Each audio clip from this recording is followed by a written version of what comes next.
Cette semaine, l'école de recrues a commencé pour 6900 jeunes Suisses et parmi eux, 58 jeunes Suissesses. Alors oui, il y a encore du chemin à faire pour l'égalité des sexes. Bon ok, les femmes elles tombent enceintes et nous pas, mais au moins à la fin de la grossesse tu reçois un bébé, à la fin du service militaire tu reçois un fusil. C'est pas ton fusil qui va s'occuper de toi plus tard. Enfin si, parfois, mais différemment. Parce que moi j'ai fait l'armée, monsieur, dame. Enfin, j'ai fait 2 jours d'armée. Ouais bon, j'ai fait le recrutement quoi. Avant d'être déclaré inapte, j'ai réussi à les convaincre que j'avais une personnalité qui se prêtait pas bien au fait de suivre des ordres que je comprenais pas. Ça, et le fait que je savais pas que le recrutement était sur 2 jours, donc j'avais pas d'habit de rechange, donc j'ai été refermé à l'odeur principalement. Mais heureusement, je peux quand même servir mon pays en faisant la protection civile, car je me sens jamais autant utile qu'en revêtant mon pyjama orange et kaki pour indiquer aux participants des courses populaires dans quel sens courir ou aider des voitures à se parquer dans la boue avant un festival.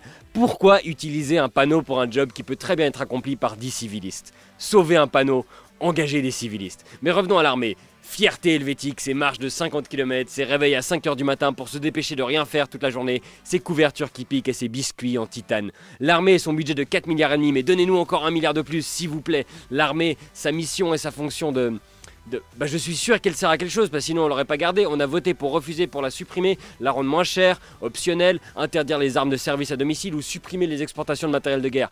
Dommage que les guerres se jouent pas dans les urnes helvétiques parce qu'on aurait déjà conquis le monde. Parce que l'électeur suisse tient à son armée obligatoire. Sans doute qu'ils se disent, moi j'ai dû la faire, y a pas de raison que les jeunes y échappent, ces sales mômes avec leurs Instagram, leurs twerk et leurs hoverboards. Heureusement que leurs aïeux se sont pas dit pareil avec le scorbut. Moi je l'ai eu, y a pas de raison qu'on trouve un vaccin pour les suivants. Parce que le service militaire obligatoire, ça nous met en compagnie de pays virils tels que Israël, la Russie ou la Corée du Nord. C'est vrai que ces pays sont en guerre avec nous. La dernière à laquelle on a participé c'était en 1847, mais ça fait seulement 170 ans. On n'est jamais trop prudent. Et si un jour on nous envahit, on sera bien content d'avoir une armée. Enfin, je sais pas à quel point ça me rassure d'être défendu par des types qui se retrouvent 3 semaines par an pour des cours de répète où ils passent leur temps à picoler et se prendre en photo dans des poses embarrassantes. C'est bien de rigoler, hein, mais rigoler quand il y a de l'alcool et des armes à proximité, ce n'est pas un bon rire, à mon avis. Quand j'entends ce que racontent mes potes qui font l'armée, je me dis que le seul moyen qu'on survive à une invasion, c'est si l'ennemi débarque, voit notre armée et meurt de rire. En tout cas, s'il y a besoin d'indiquer aux soldats où courir ou comment parquer leur tank dans la boue, moi je mets mon uniforme orange et je suis au taquet.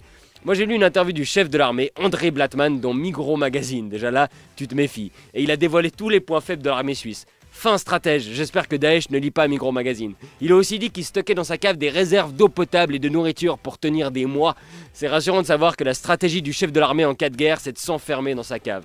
Mais en Suisse, on n'a pas le droit de toucher à l'armée. Même si notre dernier conflit armé, on avait une arbalète et en face c'était notre fils avec une pomme. Même si nos troupes d'élite internationale ont des pyjamas multicolores et des hallebardes et que leur mission c'est d'empêcher les enfants de s'enfuir du Saint-Siège.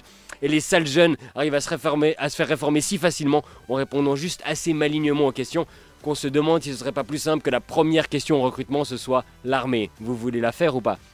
Non mais il n'y a pas de solution miracle, il y a des inconvénients à une armée de volontaires et de professionnels, le recrutement, les retraites, le manque de diversité des profils, et puis ne pas avoir d'armée, on risque de se faire envahir par Saint-Marin et ses 70 soldats. Et il faudrait remplacer le rôle de brassage et d'intégration de l'armée parce que c'est le rare moment où sont mélangés les Romans, les Suisses allemands, les Tessinois, les jeunes des villes et des campagnes, ceux d'origine suisse depuis 15 générations et les secondos. Mais personnellement je préférerais si ces moments de partage c'était pas à faire mumuse avec un tank et à sniffer du tabac à priser comme si on était encore dans les tranchées de Verdun. Je pense qu'un service civil mixte obligatoire il peut accomplir tout ça en aidant en même temps des secteurs comme le social, la santé, l'éducation, le troisième âge, ces mêmes secteurs que la majorité des politiciens défendent avec un peu moins de vigueur que le droit de vendre des fusils mitrailleurs à l'Arabie Saoudite. Parce que la guerre, quand ça nous rapporte de l'argent et que ça tue que des étrangers, c'est quand même beaucoup mieux que la paix parce que ça profite qu'aux vendeurs de colombes, aux vendeurs de guitares sèches et de rubans pour cheveux. Ça vaut quand même pas nos élastiques de jambes. Heureusement qu'on est neutre en Suisse, enfin notre version de la neutralité. C'est genre quand il y a un conflit qui éclate dans une cour de récré, la Suisse se propose pour tenir les vestes et les valeurs, et quand la bagarre est terminée, les porte-monnaies ont disparu et la Suisse a une nouvelle montre. Vive la Suisse, vive l'armée, et bonne semaine.